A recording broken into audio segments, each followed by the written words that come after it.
Barat heboh saat 5 orang dalam satu keluarga ditemukan tewas terkubur di taman rumahnya sendiri. Kelimanya diduga jadi korban pembunuhan. Lokasi kejadian berada di Kelurahan Pauman, Kecamatan Indramayu, Kabupaten Indramayu, Jawa Barat. Awalnya warga curiga karena suasana rumah korban terlihat sepi. Warga dan kerabat korban kemudian masuk dan mencari keberadaan korban. Kelima korban ditemukan di taman dalam rumah dalam kondisi terkubur.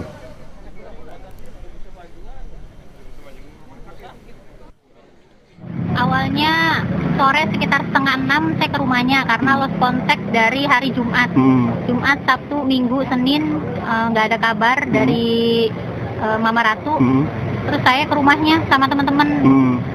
Terus temen izin ke saudaranya yang ada di sini buat ngedobrak pintu, buat ngelihat kondisi di dalam apa ada orang atau gimana, karena kita susah lost contact.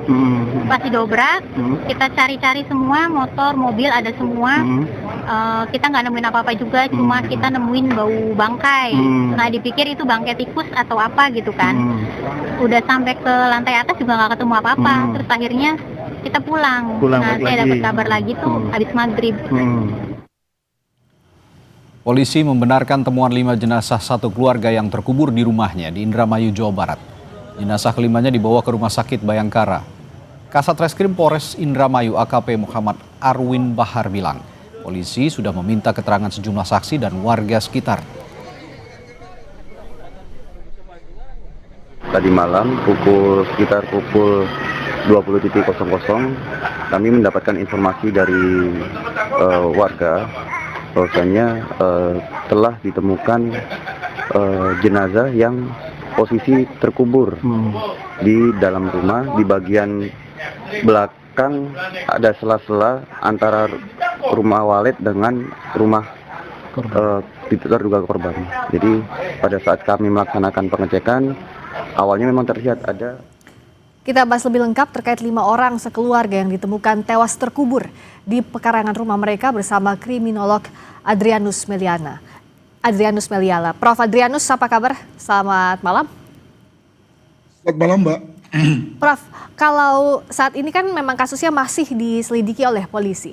Tapi kalau kita lihat informasi yang sudah dikumpulkan, ada 5 orang satu keluarga yang terkubur bersamaan, apakah bisa jadi satu indikasi, bisa diduga kuat bahwa ini adalah pembunuhan? Ya, sebelumnya saya ingin mengomentari dulu begini, Mbak.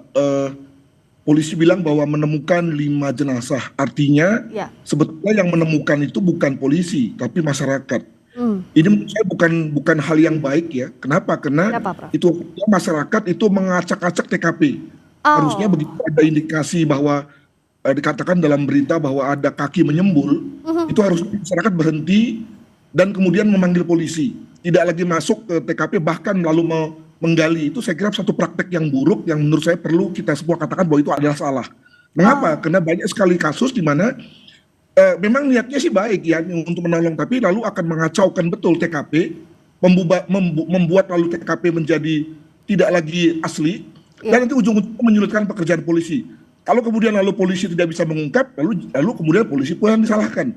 Jadi menurut saya ini dulu yang kemudian perlu kita clearkan, kenapa kemudian masyarakat lalu demikian jauh ya dalam rangka mengangkat kelima mayat tersebut. Demikian, Mbak. Nah, soal ini Prof, kan yang dikhawatirkan menghilangkan bukti di sana. Kita kan tahu ada sidik jari dan sebagainya yang harusnya clear, tidak boleh diacak-acak sebelum ada polisi di sana. Nah, dalam kondisi seperti ini apakah memang polisi juga harus masuk merunut bahwa siapa yang pertama kali menemukan, kenapa berani misalnya membongkar, ada kecurigaan misalnya di situ meskipun ada anggota tubuh yang terlihat, apa yang bisa polisi lakukan soal ini? Akhirnya begitu, paksa polisi kemudian lalu mulai berpikir bahwa jangan-jangan ada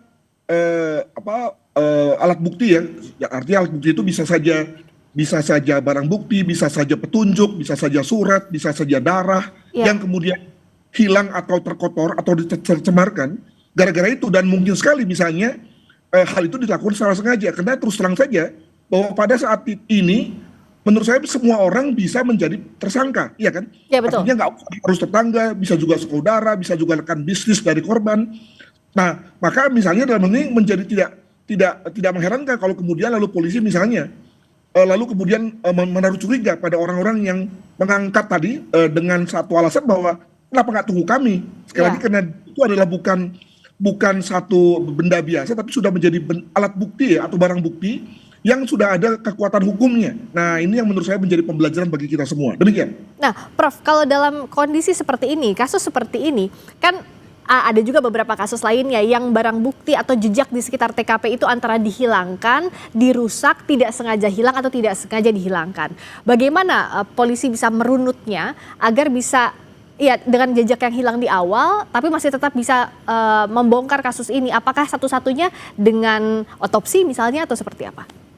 Tentu banyak hal yang bisa dilakukan ya.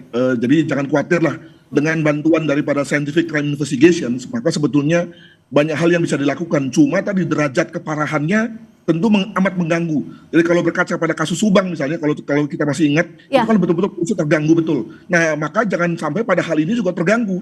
Nah, saya misalnya melihat bahwa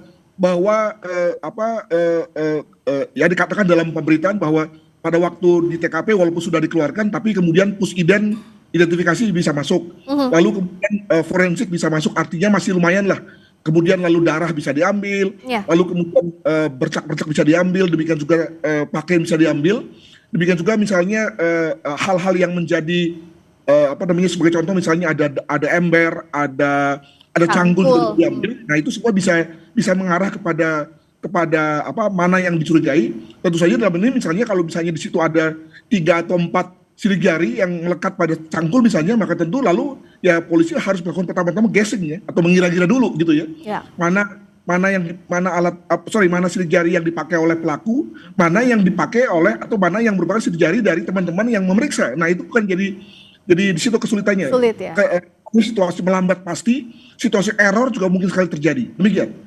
Nah, dalam kondisi seperti ini bagaimana untuk berhati-hati, tapi di sisi lain juga kan banyak yang menunggu kasus ini segera diungkap, Prof, singkat saja. Ya, makanya perlu diberikan semacam sosialisasi publik bahwa ada situasi penyulit yang membuat lalu kemudian polisi malah harus hati-hati, tambah hati-hati untuk kemudian sampai pada satu kesimpulan tentang apa penyebab mati, siapa pelakunya dan apa motif kematiannya. Demikian. Semakin berat tugas polisi, tapi yang jelas harus segera diungkap meskipun tadi lebih berat pekerjaannya karena ada TKP yang rusak di awal. Terima kasih Prof. Adrianus Meliala, kriminolog, telah bergabung di Sapa Indonesia Malam. Saudara, setelah jeda, Sapa Indonesia Malam segera kembali dengan berita.